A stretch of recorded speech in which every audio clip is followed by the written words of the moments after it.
de José, e fez vestir de vestes de linho fino, e pôs um colar de ouro em seu pescoço. No mesmo capítulo 41, agora no verso anterior, no verso 16, diz-nos assim: e respondeu José a Faraó dizendo: isso não está em mim, Deus dará resposta de paz a Faraó. Mais uma vez, capítulo 41, versículo 16. E respondeu José a Faraó dizendo: isso não está em mim, Deus dará resposta de paz a Faraó. Todos digam amém? Amém. Eu poderia até titular a mensagem do dia de hoje: surpreendendo Deus. Esse menino surpreendeu Deus com essas palavras: Deus dará resposta de paz a Faraó. Vamos falar com Deus por um instante. Glorioso Deus, maravilhoso Pai, aqui estou, Senhor, na Tua presença mais uma vez, mais um dia, Senhor. Deus, o Senhor me conhece, o Senhor me sonda dia e noite, Pai. O Senhor conhece meu caminhar, o meu levantar e o meu deitar, ó Deus. O Senhor também conhece essas vidas que estão aqui na Tua casa, Senhor. Nós não viemos aqui, Senhor, simplesmente ocupar um banco neste lugar, simplesmente ocupar essa tribuna, Senhor, por acaso.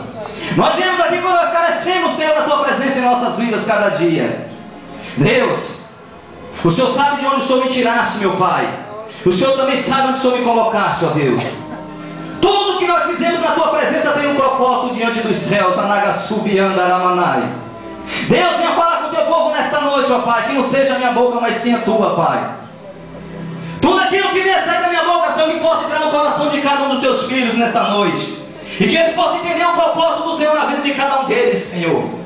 Independente da luta que eles estejam passando, da luta que eles estejam passando, meu Pai, faça eles entender que o Senhor agindo na vida deles, ninguém pode impedir, Senhor. Independente das barreiras, meu Pai, que estiver na frente da vida de cada um deles, que o Senhor possa fazer cair por terra igual fez as muralhas de Jericó cair, ó Deus. Assim como o Senhor foi na vida de José lá no Egito, ó Pai, por tantas calúnias, meu Pai, que jogaram contra ele, mas tudo que ele fazia, o Senhor era com ele e tudo prosperava pelo poder da Tua palavra. Deus, venha falar conosco nessa noite, Deus. Não deixe o meu eu subir para o meu coração, Pai, porque eu não posso nada sem o Senhor. Mas eu te peço tudo aquilo que eu já estudei, que eu já meditei na Tua presença, as orações que eu já fiz, Deus, na Tua presença. Que o Senhor possa me recompensar neste momento, revelando dos altos céus a Tua mensagem para o coração do Teu povo. É que eu te peço em nome do Teu Filho amado Jesus Cristo. Honra a nossa vida neste lugar, meu Pai. Honra o nosso esforço na Tua presença. Os dias estão difíceis, Senhor. O Teu próprio Filho Jesus Cristo deixou escrito no livro de Mateus 24 em diante, que nos finais dos tempos o amor de muito esfriaria por aumentar a iniquidade dentro da Tua casa. Mas nós estamos aqui, Senhor, firmes na Tua presença, independente de qualquer coisa, Deus. Venha nos abençoar neste lugar. É o que eu te peço em nome do Teu Filho amado Jesus Cristo. Abra as portas do céu sobre esse lugar, que esse lugar possa ficar pequeno diante da tão grande glória que o Senhor irá mandar sobre este lugar, meu Pai. Em nome do Teu Filho amado Jesus Cristo eu te peço. Amém, amém e amém. Pode vir lá sentar em nome do Senhor.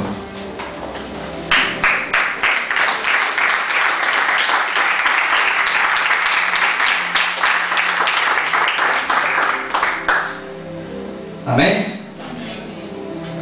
Amém? Amém? Quem trabalhou hoje? Estão todos cansados? Cabisbaixos? Está difícil, não está, irmãos, a caminhada? Quem concorda comigo diz amém. Está difícil a caminhada, não podemos negar. Não podemos fugir da realidade. Eu seria um hipócrita se eu chegasse aqui no altar e falasse que tudo está indo bem. Eu seria um mentiroso. Não está indo bem. Mas o Deus que nós servimos, Ele é fiel para nos honrar no momento certo. E a história que Deus colocou no meu coração, a palavra que Ele colocou no meu coração, eu creio que vai impactar a vida de vocês. É a história de um jovem de aproximadamente 17 anos.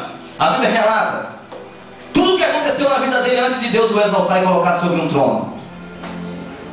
E através dessa palavra nós vamos entender e aprender ao mesmo tempo que estarmos na presença de Deus não é tudo abundância.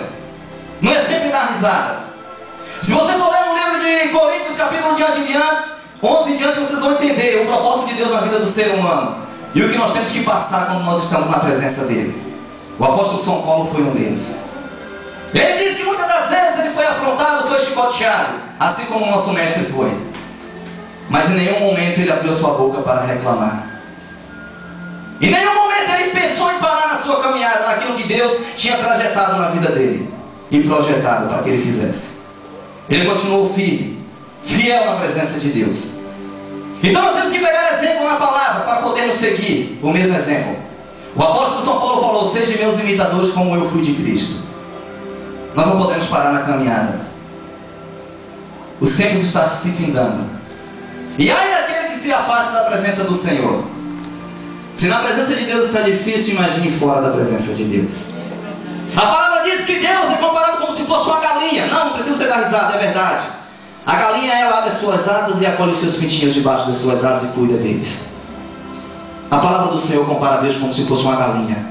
Pelo primeiro impacto você começa a dar risada e imagina, mas como uma galinha? Não poderia ser como um leão, como um animal, mas é como uma galinha. Se você parar para analisar, eu já morei na roça. Uma galinha, ela põe os seus ovos, a gente põe ela para chocar. Quando aqueles pintinhos nascem, ela tem todo um carinho, todo um cuidado. Ai de você se aproximar de um pintinho daquele. Ela vai para cima de você para me pegar e pega os seus pintinhos por debaixo das suas asas. Assim é o nosso Deus para cada um de nós. Aleluia. Aqui não é proibido você dar glória a Deus, não é proibido você dar aleluia. Hoje não é um culto doutrinário. Não precisa vocês ficar com a cara séria olhando para mim. Pode glorificar o nome do Senhor. Pode falar em língua estranha. Managasubiandaramanai. Pode se exaltar na presença do Senhor. Pode glorificar e exaltar o nome dele. Ele não proíbe você de fazer isso. Entenda essa palavra que Deus coloca no nosso coração no dia de hoje. A palavra do Senhor é como uma espada de dois gumes. Ela fala com você e fala comigo também. E esse jovem com aproximadamente 17 anos, juntamente com seu pai, Jacó, e seus irmãos, eles tinham a fazer naquela fazenda de cuidar dos rebanhos do seu pai. Só que a Bíblia relata que Jacó amava mais José do que os seus irmãos, porque era filho da sua velhice e da mulher que ele amava mais, Raquel. E a Bíblia relata que um belo dia, por falta de pasto naquela região, naquela fazenda, Jacó resolve, entende seu coração, e mandar os seus filhos mais velhos para uma cidade, para um lugar mais distante, pastorear com as ovelhas, onde tinha mais pasto. E assim eles obedeceram e foram com aquele rebanho.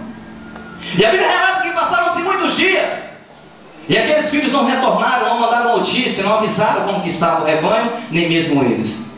E Jacó fica preocupado em seu coração, e chama o menino José.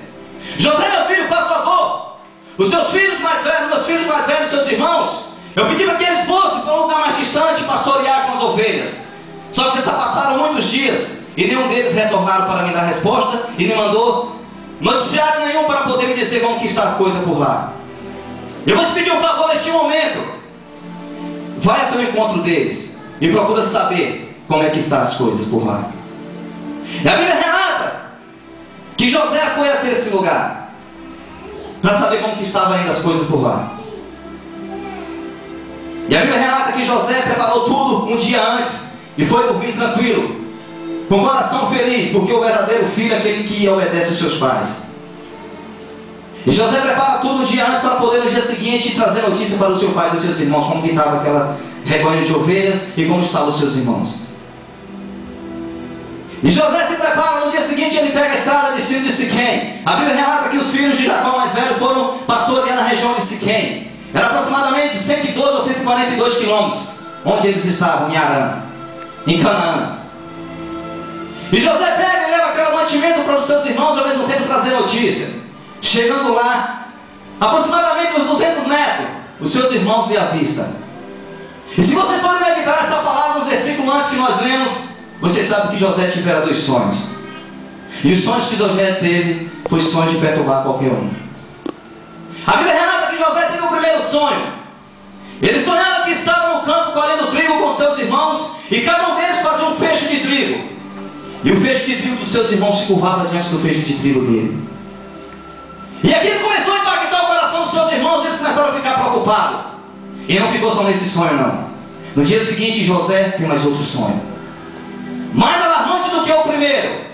Ele sonha que estava em um certo lugar e de repente ele via 11 estrelas, a lua e o sol se curvando diante dele. Nesse dia ele contou para todos na mesa na casa dele. E se vocês foram meditar na palavra do Senhor lá na coluna de Betel, Jacó, ele tem discernimento de sonho. Esse mesmo Jacó, pai de José, de Simeão, de Judá, de Benjamim, de Rúben, foi aquele mesmo que, fugindo do seu irmão Esaú um certo dia, por enganar Esaú, seu pai, ele deitou com a cabeça em uma pedra e teve um sonho à noite, na madrugada. E a Bíblia